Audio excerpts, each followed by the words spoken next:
कितना गलत वो लोग कर रहे हैं, ये खुद ही सोचने वाली बात है। हमारे फौज ने तो जो भी किया है वो आतंकवाद के ऊपर किया है। जहां 9 जगह स्ट्राइक की है वो पूरे का पूरा आतंकवाद का ही गढ़ था।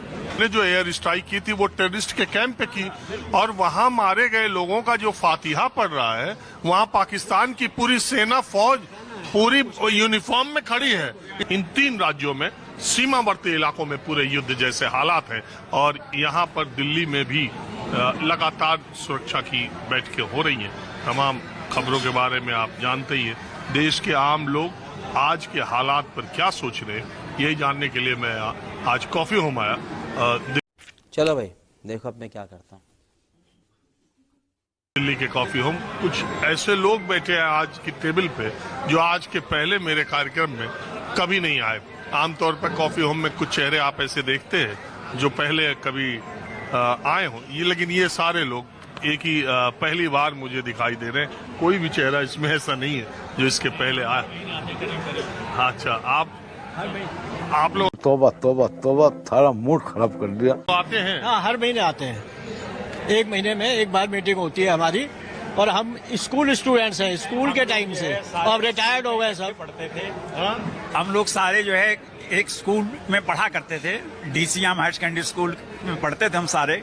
अच्छा, स्कूल फ्रेंड्स हैं। हाँ, ऐसे ही भूले बिसरे गीत मिलते ही हैं। हाँ, महीने में एक बार हम मीटिंग करते हैं ताकि ये पुरानी यादें जो है ताजी हो जाए। तो आप लोग स्कूल में कब थे? 61 में हमने 6ठी क्लास में थे और 1967 में हमने हायर सेकेंडरी पास करी थी। इनमें से हो सकता है 1-2 फ्रेंड हमारे साथ सीनियर उन्होंने 66 में कर ली हो। आज बात इसी की होती है। चूंकि हम लोग तो 71 के समय जन्मे नहीं थे और 1999 का जो करगिल था वो एक दूसरे तरह का, और पहली बार हम ये देख रहे हैं 2025 का जो माहौल है। बालाकोट स्ट्राइक हुई थी 2-3 दिन में मामला, 4 दिन, लेकिन ये जो 71 के बाद एक तरह से युद्ध हम इस वक्त लड़ रहे हैं। तो आप लोग 71 और 2025 में क्या अंतर देखते हैं? मैंने यहाँ तक good question, you are a good question. एक बात है, मेरे को 1962 की भी लड़ाई याद है, 1962, 65 में पाकिस्तान से हुई थी, उसके बाद वो भी याद है, और 71 में फिर दोबारा पाकिस्तान के साथ हुई थी जब बांग्लादेश आज़ाद हुआ था। तो मेरे को सारी यादें अभी तक याद हैं कि कैसे लड़ाई हुई थी, कैसे सायरन बजते थे, खाई होती थी, ब्लैकआउट हुआ करते थे। रुको जरा, सब्र करो, बोला धक्का बुक्की नहीं करने का, आराम से लेने का। हाँ, तो वो सारा कुछ अभी तक ऐसा लगता है कि जैसे दोबारा बिल्कुल मेरे आंखों के सामने आ गया है। और उसमें हमने उस समय लड़ाई में बहुत सारी लड़ाइयां हमने जीती हैं और उम्मीद है कि हम ये लड़ाई भी जीतेंगे। तो 71 के बाद जब ये लड़ाई हो रही है तो आदमी एक ऐसा आता है कि कब तक ये चीज कोई बर्दाश्त करेगा। अब आतंकवाद है, 71 के बाद इतना एक टाइम नहीं, कई दफा ऐसे हुए, जैसे पठानकोट हुआ, पुलवामा हुआ, 26/11 हुआ। तो ये चीज तो बहुत कभी भी एक्सपेक्टेड थी कि ये चीज होनी है। हो सकता है कि थोड़ा इसमें लेट हो गया, बट इसका एक यही इलाज था और यही होना जरूरी था, और इसके अलावा कोई इलाज नहीं था। नहीं और ये होना चाहिए था, but better late than never. नहीं, ये तो इसमें तो सवाल ही नहीं। जिस तरह की घटना हुई पहलगाम की, उसमें बहुत खतरनाक संदेश छुपा हुआ था ना। उसमें हिंदू मुस्लिम सांप्रदायिक सद्भाव को बिगाड़ना, कश्मीर को पटरी से उतारना, हमारी बहनों और बेटियों को उनकी आंख के सामने उनका सुहाग उजाड़ना, ये इसमें इतनी क्रूरता थी और इसमें इतनी तरह की चीजें थी कि इसका तो मुकम्मल जवाब देना बड़ा जरूरी था।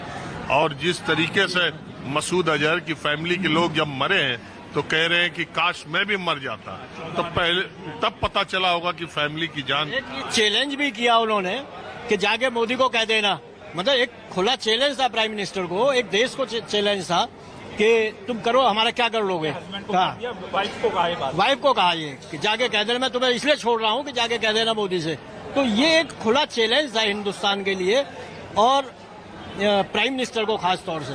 तो ये तो होना ही था और इसका कभी ना कभी तो ये जो फोड़ा है ना, जो पकड़ा था, इसका ऑपरेशन तो होना ही था कभी ना कभी। तो ये सही किया है उन्होंने। अगर पाकिस्तान अब भी नहीं समझता तो बर्बाद हो जाएगा।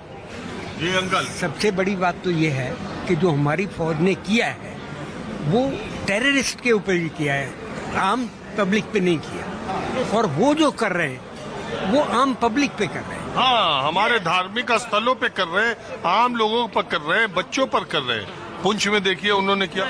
ये कितना गलत है ये एक आदमी अपने आप में ही सोच सकता है। कितना गलत वो लोग कर रहे हैं ये खुद ही सोचने वाली बात है। हमारे फौज ने तो जो भी किया है वो आतंकवाद के ऊपर किया है। जहाँ 9 जगह स्ट्राइक की है वो पूरे का पूरा आतंकवाद का ही गढ़ था, और हमारे वो उनमें कर रहे हैं जो सिविलियन। तो ये तो एक बहुत गलत। तो आपने देखा नहीं, हमारे विदेश सचिव ने भी दिखाया, और हमारे जो दुनिया के तमाम मुल्कों में जो हमारे उच्चायुक्त है, हाई कमिश्नर है, राजदूत है, वो अपने अपने देशों को बता भी रहे, वहाँ के लोगों को, इंटरनेशनल कम्युनिटी को बता रहे हैं कि हमने जो एयर स्ट्राइक की थी वो टेररिस्ट के कैंप पे की, और वहाँ मारे गए लोगों का जो फातिहा पड़ रहा है, वहाँ पाकिस्तान की पूरी सेना, फौज पूरी यूनिफॉर्म में खड़ी है। इससे बड़ा उदाहरण क्या होगा कि आप आतंक के साथ खड़े। नाजे के अंदर वहां पे सारे आम पब्लिक कम दिखाई पड़ रही थी, मिलिट्री की ड्रेस में लोग ज्यादा दिखाई पड़ रहे थे। तो ऐसे में तो मतलब क्या ये संदेश देना चाहते हैं कि भाई आप लोग क्लियर कट प्रूफ, यही सबसे बड़ा प्रूफ है कि आतंकवादियों के साथ वहाँ के लोग, मिलिट्री वगैरह उनसे मिली हुई है और यही काम करा रहे हैं सारा। जो मिलिट्री वाले ही लोग जो है ना आतंकवादियों के रूप में भेजे जा रहे हैं, वो मिलिट्री वाले ही लोग थे, तभी उनको ऑफिशियल ट्रीटमेंट और ये राष्ट्रीय सम्मान उनको दिया गया दफनाते समय। तो इसका मतलब है वो मिलिट्री के ही लोग थे, और वो मिलिट्री वाले ही करा रहे हैं वहाँ के पाकिस्तानी। हाँ, ये तो एकदम क्लियर दिखाई दे रहा। जब आप उसके फातिहा पढ़ रहे हैं वहाँ जनाजे में और पूरी फौज खड़ी है, और तो इससे बड़ा उदाहरण क्या होगा कि फौज उसमें शामिल हो रही है। और क्या रहे हैं कि कह रहे हैं कि हमको सबूत दीजिए कि ये हम आतंकवादियों से मिले हुए। इससे बड़ा सबूत क्या होगा कि आप खुद वहाँ हाजिर हैं उनके। और भारत ने इस चीज को बहुत प्रमुखता से अंतर्राष्ट्रीय मंच पर उठाया भी।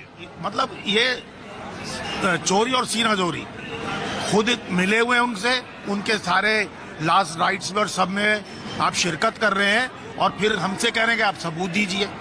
खुद अपने आप ही तो आप सबूत है। आप उनके हर एक फातिहा पढ़ने में और उनके साथ खड़े हैं, शामिल हैं आप उसके साथ आतंकवादियों से शामिल है, बल्कि सारा आतंकवाद उन्हीं के द्वारा चलाया जाता है।